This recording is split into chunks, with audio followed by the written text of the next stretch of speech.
Monsieur le Président, Monsieur le Ministre, chers collègues, Jean est enseignant en économie dans un lycée public auprès d'élèves de classe de seconde et de terminale. Pourtant, il n'a ni réussi à un concours de l'enseignement, ni eu une formation pédagogique, ni acquis d'expérience professionnelle en ce domaine. C'est un contractuel de la fonction publique précaire, puisqu'embauché à durée déterminée. Pour décrocher son poste, il s'est inscrit sur le site d'une académie et quelques jours plus tard, il est appelé par un chef d'établissement qui lui propose d'enseigner pour la première fois. La pénurie d'enseignants formés amène des situations de plus en plus inacceptables dans le recrutement au sein de l'éducation nationale. Ce recours aux enseignants sous contrat n'est favorable pour personne. Les enfants ne reçoivent pas un enseignement de qualité digne de notre service public. Nawal, 27 ans, enseignante en CM1, rapporte au Figaro « Ce sont les élèves qui, au fur et à mesure, m'ont indiqué où ils en étaient dans le programme. » Elle explique comment elle a remédié à son inexpérience. Pour les évaluations, j'ai cherché sur Internet, je suis tombé sur des blogs de profs qui expliquaient leur méthode. La conséquence, c'est la précarisation et la pénibilité du métier d'enseignant. Jocelyne François, représentante du SNES-FSU, fait état de leur désarroi. Je la cite, « Certains contractuels, comme les mères célibataires notamment, basculent dans la précarité lorsqu'un temps partiel leur est imposé. Beaucoup ont recours à des jobs alimentaires pour joindre les deux bouts. » Monsieur le ministre, la politique de recrutement de l'éducation nationale est donc un échec. Là comme ailleurs, en corrélation avec l'augmentation de la population, le nombre d'enseignants fraîchement diplômés devrait augmenter et être suffisant pour être mis à la disposition de l'institution.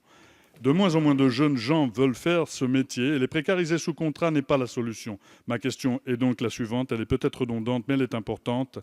Quelles sont vos intentions pour remédier à cette pénurie de vocations au sein de l'éducation nationale et au dysfonctionnement qu'elle entraîne sur le recrutement des enseignants. Merci. Merci. Monsieur le ministre, vous avez la parole. Monsieur le Président, Mesdames et Messieurs les députés, Monsieur le député Michel Larrivé, votre question fait en effet le lien avec la précédente question, parce qu'elle nous renvoie aussi à la question de la crise du recrutement dans l'éducation. Je redis à quel point ce n'est pas un sujet spécifiquement français et à quel point nous avons à prendre très sérieusement à bras-le-corps cette question. Il y a et il y aura toujours des contractuels dans l'enseignement, dans l'éducation nationale en France.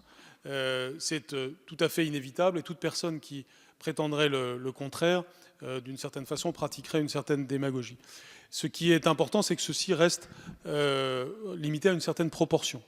Aujourd'hui, il y a un petit peu plus de 22 000 contractuels dans le second degré et la proportion des contractuels dans le premier degré est infime. C'est donc un phénomène qui touche essentiellement le second degré. Tous les contractuels ne correspondent pas à la description que vous venez de faire. Et parfois, le recrutement de contractuels permet justement d'avoir une sorte de sas d'entrée dans la fonction publique. C'est pourquoi d'ailleurs il y a eu dans le passé, il y aura probablement dans le futur, des processus de titularisation. Et nous sommes toujours assez satisfaits de ces mécanismes. Nous avons parlé des académies d'outre-mer précédemment.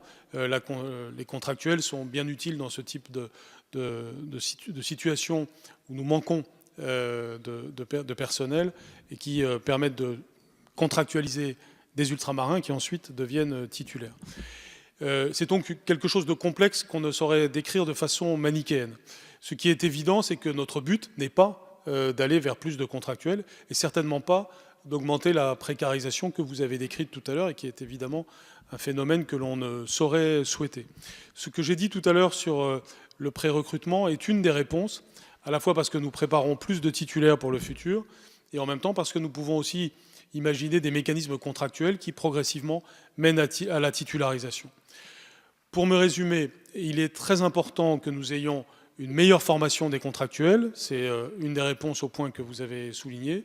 Deuxièmement, que toute embauche de contractuels s'envisage avec une visée de titularisation dans des plans généraux dès lors que quelqu'un a fait l'épreuve de sa qualité dans cette fonction. Merci, Monsieur le ministre.